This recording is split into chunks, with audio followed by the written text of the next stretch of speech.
येणाऱ्या विधानसभा निवडणुकीमध्ये शिवसेना उद्धव बाळासाहेब ठाकरे हा पक्ष सांगली जिल्ह्यामध्ये 2 जागा लढवणार आहे. आज काँग्रेस आणि राष्ट्रवादी काँग्रेसकडून जागांची घोषणा होते. पण शिवसेना पक्षाच्या मूळच्या ज्या 2 जागा आहेत, खानापूर, आटपाडी आणि मिरज, या 2 जागा कसल्याही परिस्थितीमध्ये शिवसेना पक्ष लढवणार आहे.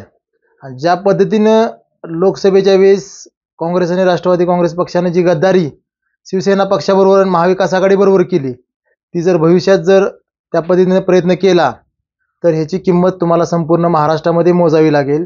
कारण अतिशय प्रामाणिकपणे कष्ट करून उद्धव साहेबांनी ज्या महाविकास आघाडीच्या उमेदवारांसाठी ज्या प्रचार सभा घेतल्या, आज काँग्रेसचे उमेदवार एका खासदारावरून 13 खासदार झाले. राष्ट्रवादी काँग्रेस पक्षाचे 4 वरून 8 वर झाले.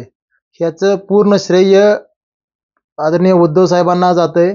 कारण त्यांनी ज्या ज्या पद्धतीने प्रचार सभा घेतल्या, आदित्य साहेबांनी ज्या पद्धतीने प्रचाराच्या रॅली घेतल्या, प्रचार सभा घेतल्या, शिवसेनेच्या पक्षातले सर्व पदाधिकारी, सर्व नेते मंडळी महाविकास आघाडीच्या प्रचारामध्ये उतरलेले होते.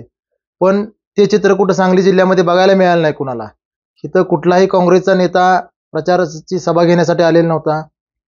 राष्ट्रवादी काँग्रेस पक्षाकडून पवारसाहेबांची सभा झाली, पण जो परिणाम मतामध्ये त्याचं रूपांतर व्हायला पाहिजे होतं ते सुद्धा इथं झालेलं नाही. ते का झालं नाही, कशा पद्धतीने झालं नाही, ते सर्व गोष्टीचा अभ्यास पक्षश्रेष्ठींनी घेतलेला आहे. पण येणाऱ्या काळामध्ये विधानसभेच्या वेळेस ही गोष्ट परत होणार नाही याची काळजी काँग्रेस आणि राष्ट्रवादी काँग्रेस पक्षाने घ्यावी. कारण अतिशय मोठ्या मनाने उद्धव साहेबांनी ह्या गोष्टीला काँग्रेस आणि राष्ट्रवादी काँग्रेस पक्षाला माफी केलेली आहे. पण ही माफी प्रत्येक वेळी मिळणार नाही, हे पण मी आज तुम्हाला आवर्जून सांगेन. आणि येणाऱ्या काळामध्ये सांगली जिल्ह्यामध्ये खानापूर, आटपाडी आणि मिरज विधानसभा मतदारसंघामध्ये 2 उमेदवार शिवसेना पक्षाकडून उभा राहतील.